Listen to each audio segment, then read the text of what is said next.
ইতিহাসে সকল প্রতীক্ষার অবসান ঘটিয়ে ভারতের প্রথম গ্লাস ব্রিজের উদ্বোধন হলো।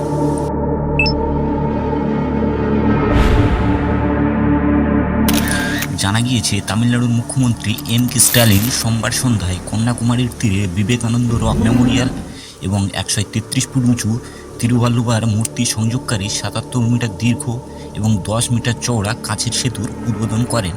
এই সেতুটি দেশের প্রথম এ ধরনের সেতু, যা পর্যটকদের দুই মনীষীর স্মৃতিসৌধ এবং আশেপাশের সমুদ্রের মনোরম দৃশ্য তুলে ধরবে। এতে করে আগামী দিনে তামিলনাড়ুর পর্যটন ব্যবস্থা আরও ফুলে ফেঁপে উঠবে বলে আশাবাদী সকলে। এই নতুন ব্রিজ প্রসঙ্গে পর্যটন দপ্তরের এক আধিকারিক বলেন, এই ব্রিজের মাধ্যমে সমুদ্রের উপর দিয়ে হেঁটে যাওয়ার অভিজ্ঞতা দারুণ হতে চলেছে সকলের জন্য।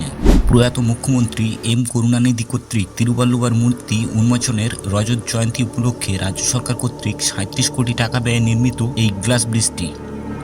তামিলনাড়ুর মুখ্যমন্ত্রী এম.কে স্ট্যালিন গ্লাস ব্রিজের উদ্বোধনের সময় বিবেকানন্দ স্মৃতিসৌধ এবং তিরুভাল্লুবার মূর্তির ওপর দিয়ে হাঁটেন।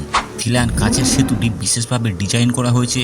এটিই হবে ল্যান্ডস এন্ডের সর্বশেষ আকর্ষণ। এটি ভারতের প্রথম গ্লাস ব্রিজ।